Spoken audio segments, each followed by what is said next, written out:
No music yet, just you. Ice on the oars. Not falling snow, ice. The kind that forms on wood left out in freezing rain, that you have to break off with your hands before you can even grip the thing. Men who haven't eaten a real meal in 2 days, standing in line in the dark, waiting to load into boats they can barely see. Artillery wheels locking up in the mud at the riverbank, frozen solid.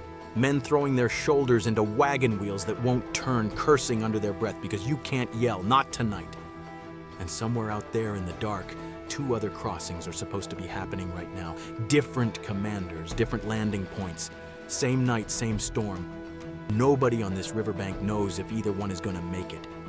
This is the night that decided whether there would be a United States. Not a metaphor, not a history class exaggeration. If this goes wrong, if the man leading this crossing makes one bad call in the next 12 hours, there may not be a country on the other side of it. Most people know the painting. Washington standing tall in the bow of the boat, flag rippling, ice glowing gold in some kind of impossible sunrise light. That's not what this was.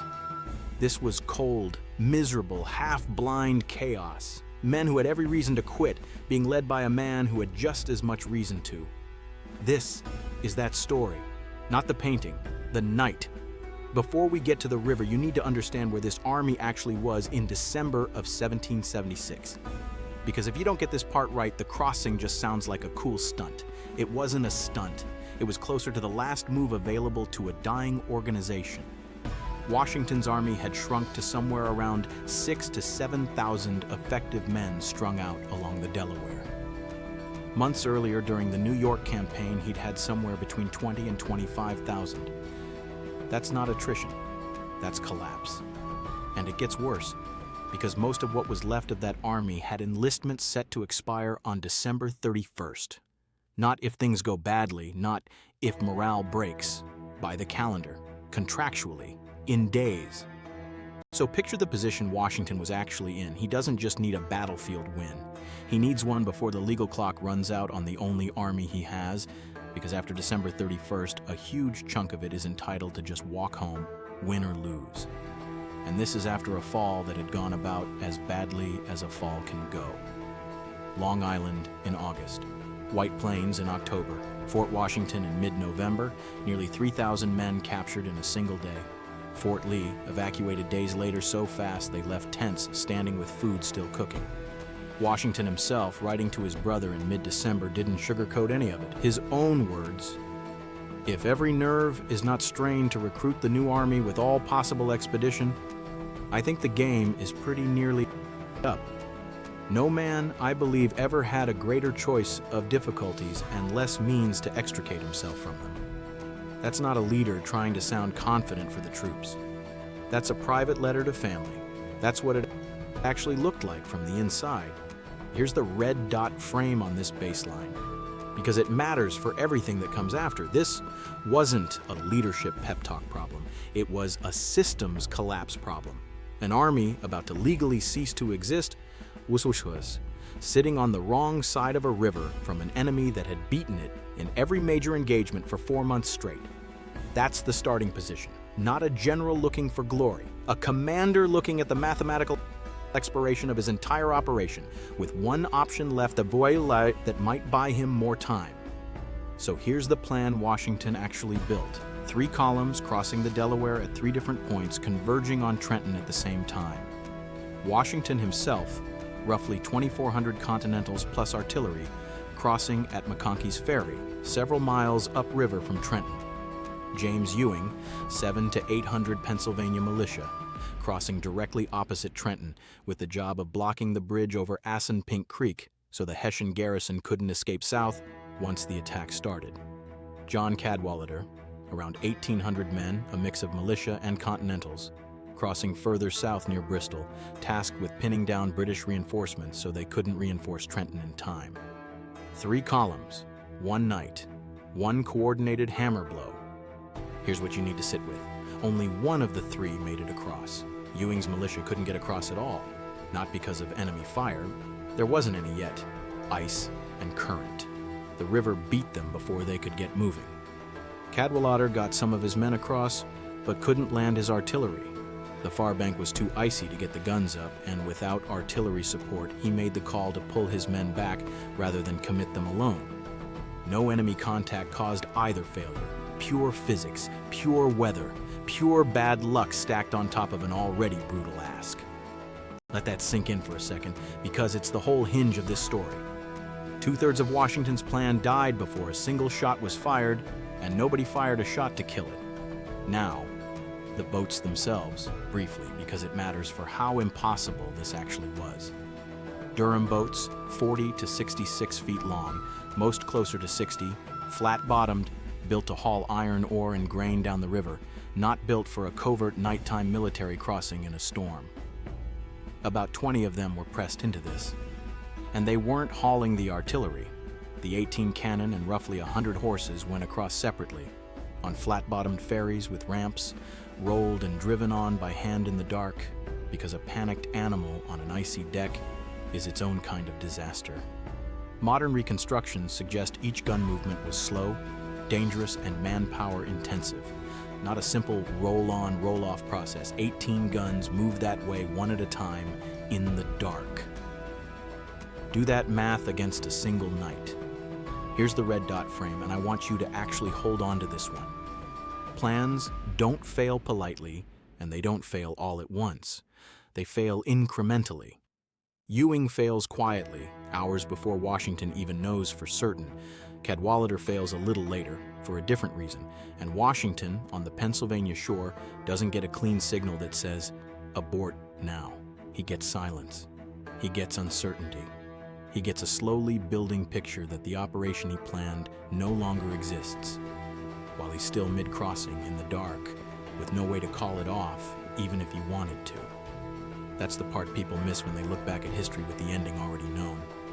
In the moment, there is no alarm bell. There's just the plan quietly not being the plan anymore, one failure at a time. This is the center of the whole story. This is the moment. The original plan called for the attack to happen before dawn, hit Trenton while it's still dark, while the element of surprise is at its strongest. That was the design. Here's what actually happened. Washington's column didn't finish crossing, men, horses, and all 18 guns, until roughly 3 in the morning. That's already hours behind. Then there's a 9 to 10 mile march still ahead of them in the dark, on roads turning to ice through a storm that hadn't let up. By the time they're within striking distance of Trenton, it's daylight. The attack doesn't actually start until around 8 in the morning, 3+ hours behind the original schedule and with the sun already up. Here's why that daylight mattered so much more than a scheduling problem. In 18th century linear warfare, an attacking force caught approaching on open roads in daylight without its flanking support in place was in serious danger. A fortified or alert garrison could see them coming and cut them apart before they ever closed the distance. Darkness wasn't atmosphere, it was cover, and it was gone. Two of the advantages the plan was built around, darkness and timing, were gone for good. Surprise was no longer guaranteed. Washington had to gamble that the storm, the enemy's own assumptions, and the speed of his final approach would preserve enough of it to matter. And here's what Washington knows at this point. Standing on the New Jersey side in the freezing dark, his own column made it. That's it. He has no reliable confirmation that Ewing crossed. No reliable confirmation that Cadwalader crossed. He is operating on the assumption that he might be the only piece of a 3-piece plan that actually exists. And he's already committed, already across the river with no clean way back. I want to be straight with you about something here because a lot of retellings of this moment get sloppy, and I'm not going to do that to you. There's no surviving letter where Washington sits down and writes, "I nearly called the whole thing off." That specific beat, some sources will tell you as flat fact, isn't in his own hand. What we do have is his own explanation, written afterward, of the reasoning that got him through that moment. His words, "As I was certain there was no making a retreat without being discovered and harassed on repassing the river, I determined to push on at all events." Read that again. That's not bravado. That's a commander doing cold math. Going back is now more dangerous than going forward. Retreat means recrossing an icy river, in daylight, potentially under fire with an exhausted army. Forward, at least, still has a chance. Here's the red dot frame, and this is the one I want you to actually carry out of this episode. There's a difference between Plan A adherence and real discipline. Plan A adherence is white-knuckling the original plan because that's what you rehearsed even after the conditions that plan depended on no longer exist. Real discipline is recognizing Plan A is dead, clearly without denial, and making a controlled, deliberate call anyway, not freezing, not panicking, not scrapping the mission out of fear or fatigue, a cold, clear-eyed decision made with degraded information because waiting for perfect information was never going to be an option. Washington didn't get the plan he trained for. He got a river, a storm, 2/3 of his support gone, and a clock running out on his own army's existence. And he made a decision anyway. That's Plan C. Not the backup plan I had ready. The plan you build in real time, standing in the wreckage of Plan A and Plan B because the mission still has to happen. A good pivot only matters if what comes after it holds together. So let's move fast through the execution because the discipline in this part is what actually earns the decision Washington just made. The march to Trenton, 9 to 10 miles, in the dark, in a storm that hadn't broken. Men without proper boots left blood in the snow along the route. That detail is well documented for this specific march, not a detail borrowed from somewhere else in the war. 2 men collapsed from exposure and died along the way, not in combat, from the march itself.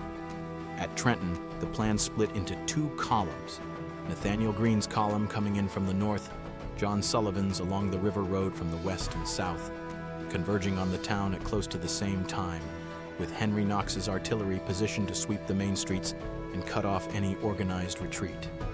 Now, the Hessian garrison.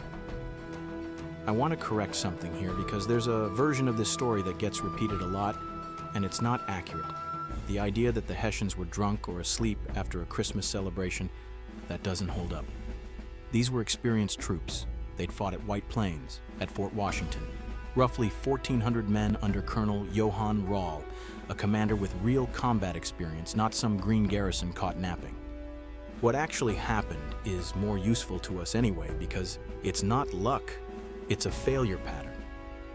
Rall had warning indicators coming from multiple channels. Spy reporting, deserters, and local loyalist information all pointed the same direction.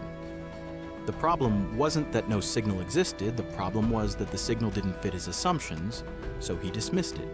Not because he was drunk, because he was overconfident. He didn't believe Washington's broken, freezing, half-starved army was capable of mounting a real attack in this weather, so the warnings he had didn't change what he did. That's not incompetence. That's multiple pre-incident indicators sitting right in front of a trained officer and getting waved off because none of them matched his picture of what his enemy was capable of. The result, complete tactical surprise. And here's a detail worth sitting with. The same storm that nearly wrecked Washington's Crossing is part of what made this work once the shooting started. Sleet and driving snow soaked gunpowder and foul flintlocks. A lot of the muskets on both sides that morning simply wouldn't fire. Henry Knox's artillery crews, who could keep their touch holes covered and dry between shots, stayed functional when infantry muskets were failing all around them.